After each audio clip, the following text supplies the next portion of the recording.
entendi. Você é o professor Bispoeta e vai dar aula de inglês? Não? Parecido? Então vai dar... tá. Vai dar aula de pronome 18ª parte. Acertei? Olá, eu sou o professor Bispoeta, o seu professor de língua portuguesa. Vocês devem ter percebido que hoje nós começamos a nossa teleaula de uma forma diferente. Minha diretora Elide, me ajudou, porque hoje o nosso objetivo é iniciar a nossa teleaula falando de comunicação não verbal. Comunicação não verbal. Se é comunicação não verbal, significa que não há palavras. Muito bem. Vocês devem ter observado que eu fiz alguns gestos como esse.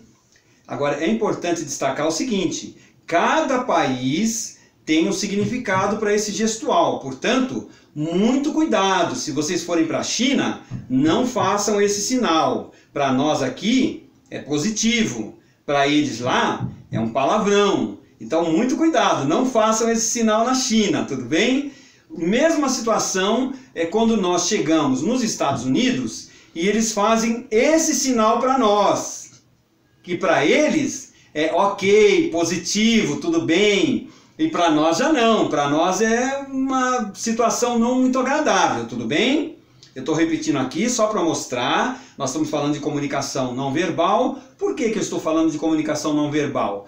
Nós estamos num momento de inclusão de todas as populações, falantes, não falantes, indígenas, não indígenas e assim por diante. E uma das populações que merecem todo o nosso respeito, que são muito inteligentes, são as populações não falantes, pessoas que utilizam a linguagem de sinais, chamada de Libras. Vocês podem observar que a maioria hoje das aulas, das teleaulas, tem alguém fazendo a tradução simultânea para a linguagem de Libras. A nossa teleaula ainda não, porque nós temos poucos recursos.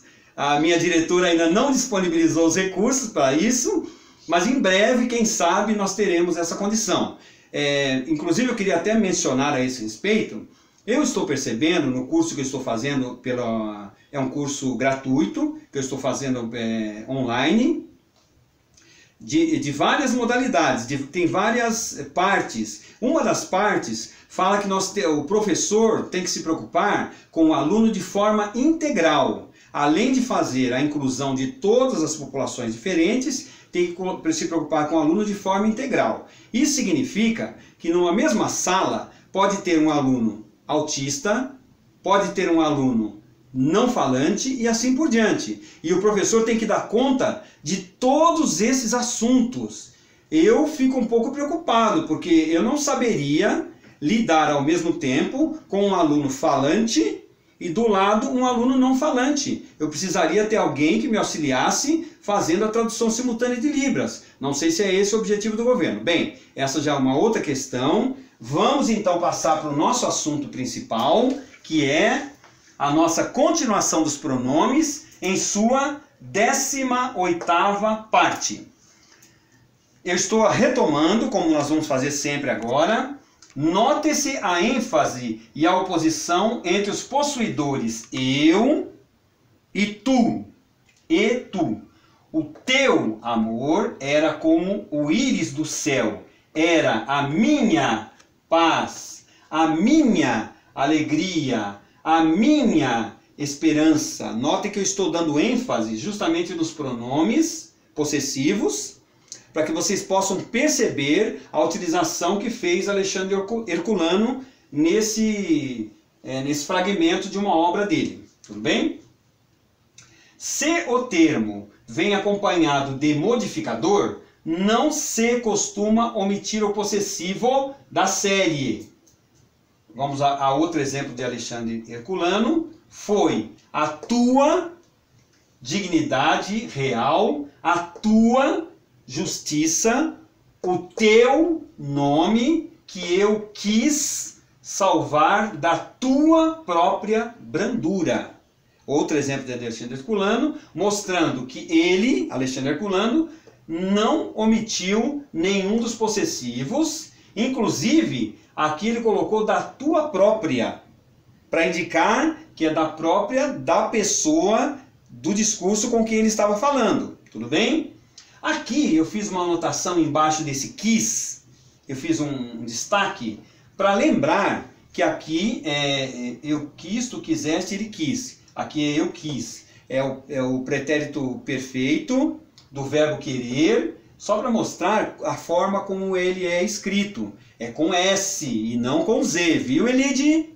Sim, já Tá sabia. bom. Minha diretora sabe de tudo. Vamos prosseguir. Omite-se o possessivo na série sem ênfase, ainda que os substantivos sejam de gênero ou número ou ambas as coisas diferente. A repetição que nada acrescenta em ênfase à expressão é considerada por muitos estudiosos como imitação da sintaxe francesa. Essa é uma observação do gramático Mário Barreto. E aqui eu fiz um destaque na palavra sintaxe. Por quê? A minha vida toda eu pronunciei como sintaxe, dando esse som de x, x, x. E aqui tem uma observação do Celso Luft, no seu ABC da língua culta. Celso Luft recomenda a pronúncia sintaxe, com X com som de sibilante, surda, que é esse aqui que eu estou fazendo. Essa é a sibilante surda. A pronúncia com x, x, x, parece afetada porque menos usual. E lembrem que nós já falamos isso várias vezes. É mais cômodo, é mais confortável pronunciar sintaxe do que sintaxe.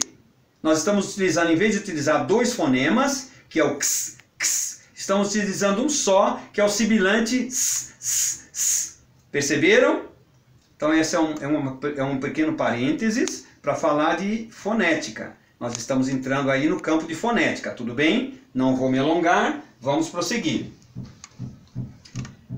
Parece menos afetada que o usual. Entendera Calixto Eloy que a prudência o mandava viver em Lisboa consoante os costumes de Lisboa e na província segundo o seu gênero e hábitos aldeãos. Esse é um exemplo também retirado de Camilo Castelo Branco. Então percebam aqui que tem o seu gênio e hábitos. Nesse caso aqui, houve a omissão do segundo pronome possessivo, porque não precisa. Mas se você quiser utilizar na sua escrita, pode utilizar, não tem problema. Aqui temos um exemplo de uso de Camilo Castelo Branco como uso clássico, mas você pode sim repetir o seu gênio e seu hábito. Mas se você quiser dizer simplesmente o seu gênio e hábitos, pode omitir, fica até bastante elegante, conforme fez aqui o Camilo Castelo Branco. Se trata de substantivo sinônimo, dispensa-se a repetição do possessivo. Vamos ver um exemplo para ficar mais claro. Teu filho de 15 anos é teu orgulho e ufania.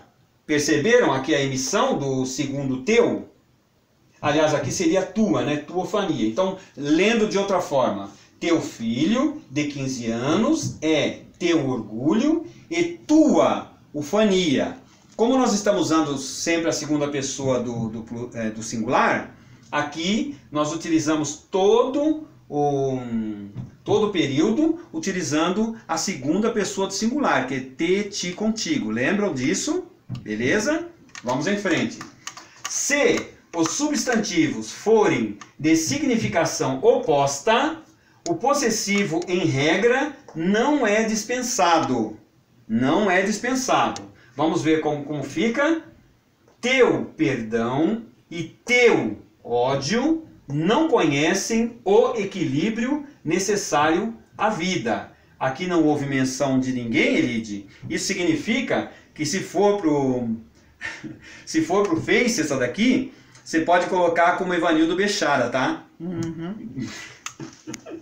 Substituição do possessivo pelo artigo definido. Sem ser norma de rigor absoluto, pode-se substituir o possessivo pelo artigo definido, quando a ideia de posse patenteia pelo contexto ou pelo sentido total da oração, ou ainda pela aplicação reflexiva, isto é, quando se faz referência à própria pessoa que fala ou de quem se fala. Nós temos duas pessoas no discurso e eu vou falar um pouco mais sobre isso daqui a pouco.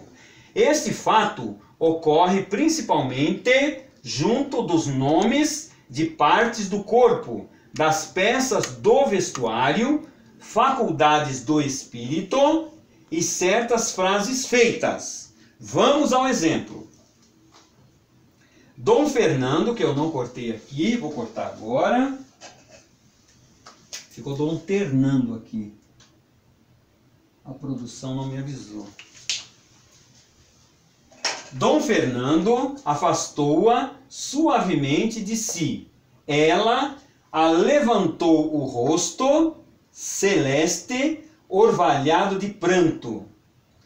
Dona Leonor ergueu as mãos, suplicantes, com um gesto de profunda angústia. Nossa, esse Alexandre Herculano é forte, hein?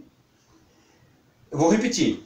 Dom Fernando afastou-a suavemente de si. Ela a levantou o rosto celeste, orvalhado de pranto. Veja que ele escreve em prosa, mas é uma prosa que nós podemos chamar até de uma prosa poética, não, Elide? Sim. Porque, poxa, um rosto celeste, orvalhado de pranto. Poxa, é como se as gotas, as lágrimas, fossem como orvalho, né? como gotas de orvalho. Dona Leonor ergueu as mãos suplicantes com um gesto de profunda angústia. Aqui eu só gostaria de destacar o seguinte, que ele a levantou. Vocês estranharam esse a levantou? A levantou, como outras palavras da nossa língua, muitas dessas palavras no passado eram assim pronunciadas, com esse A inicial. Não se espantem se vocês perceberem algumas pessoas do interior, de outras cidades, ou mesmo do Nordeste, ainda falando dessa forma. Eu não me alembro, eu não me alembro, eu me alevanto. Nós não devemos rir dessas pessoas quando elas pronunciarem dessa forma. Por quê? Elas estão usando simplesmente uma forma arcaica. Por isso, daí a importância de nós estudarmos os escritores clássicos, porque eles trazem para nós algumas formas arcaicas que ainda são utilizadas por populações que preferem continuar a usar essas formas arcaicas, perceberam? Se vocês virem alguém falando não me alembro, não riam da pessoa, ela só está usando uma forma arcaica, tudo bem? Mas é uma forma que pode ser encontrada nos dicionários, assim como a levanta, ou a levantou, como está aqui. Inclusive, essa forma a levantou, a levanta, é uma forma que para o poeta pode ser até mais poética do que o simplesmente levantou. Ok? Prosseguindo. Outro exemplo agora de Camilo Castelo Branco. Aqui parou Calixto Eloy e cruzando os braços se esteve largo espaço quedo e fito nas janelas. Ele de novo, Elide. Não, agora Camilo Castelo Branco, desculpe, agora não é o seu favorito não, Elide, Alexandre Herculano. Agora é o Camilo Castelo Branco. Bom, aqui esses dois exemplos foram para mostrar que foram omitidos os possessivos e foram utilizados os substantivos com um artigo. Perceberam isso? Então aqui, o rosto, as mãos, em vez de colocar seu rosto, suas mãos, então pode ser feita essa troca do possessivo pelo artigo. Muito bem. Prosseguindo. E o vento assobiava no vigamento da casa e nas orelhas de Calixto, o qual, levado do instinto da conservação, levantou a gola do capote à altura das bossas parietais.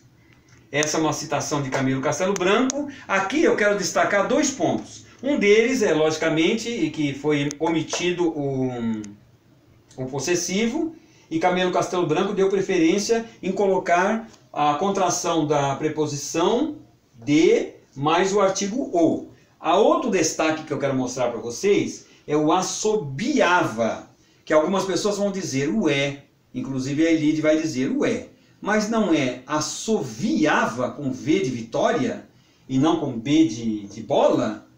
Sim, as duas formas são válidas e vocês podem usar como vocês preferirem, ou assoviava com V de vitória, ou assobiava com B de bola. É tudo uma questão de escolha.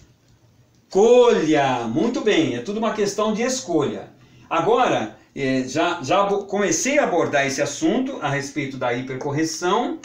Não, aliás, nós falamos de formas arcaicas, que são assobiava ou assoviava, alevantava ou levantava. São formas arcaicas que nós vamos ainda encontrar pessoas que preferem usar essas formas, ou porque elas não frequentaram as escolas, os bancos escolares, e vem trazendo isso de geração em geração.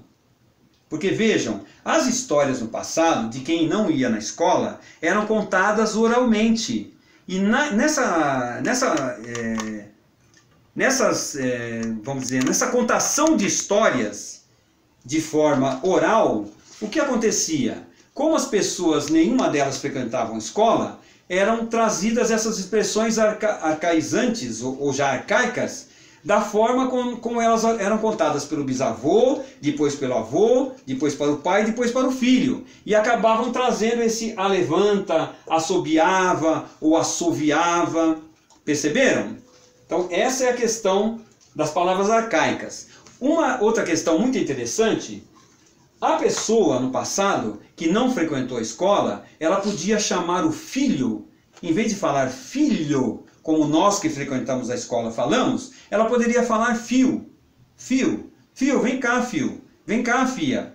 E vocês podem perceber, não sei se na família de vocês, na minha família, sim. Minha família é composta de baianos, de mineiros, e essas populações utilizam muito fio, fia, e sem que isso seja nenhuma vergonha para eles. Por quê? Porque como eles não frequentaram os bancos escolares, é mais cômodo para o aparelho fonador, como eu já disse anteriormente, pronunciar como fio ou como fia. É mais cômodo de pronunciar filho ou filha. Mas acontece que essas pessoas que pronunciavam fio começaram a frequentar a escola e descobriam que não é fio e sim filho, fizeram uma associação por causa da gramática interna que essas pessoas trazem em si, falaram, bem, se eu pronuncio fio e não é fio, e se eu falo meu fio e agora eu tenho que falar meu filho, sempre que tiver esse io, eu vou colocar o LH no meio. Aí elas falam telha de aranha, pilha do banheiro.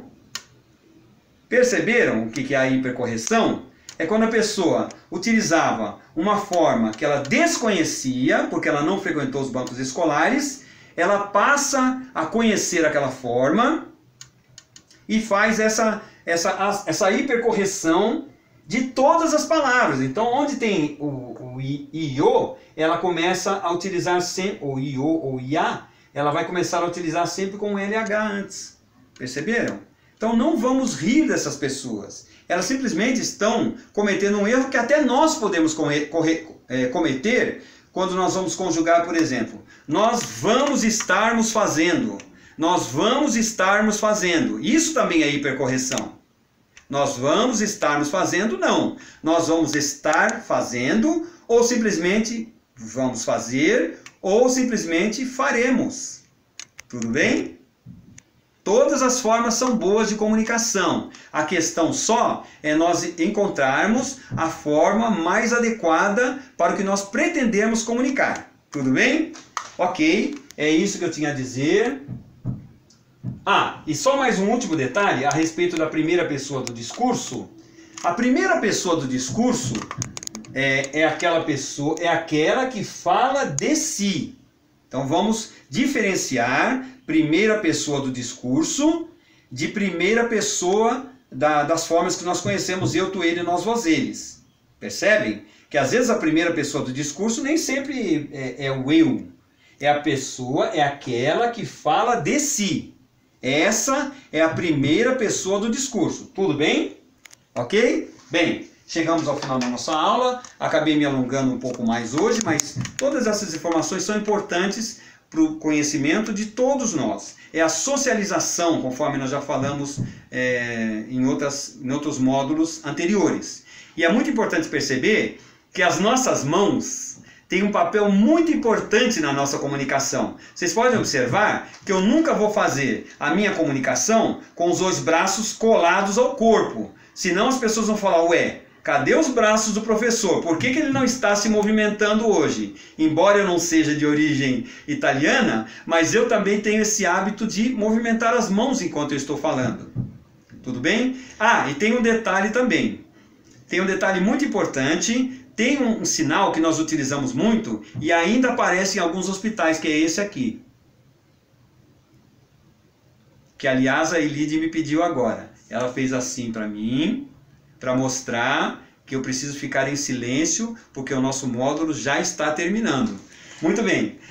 Continue assistindo às minhas aulas.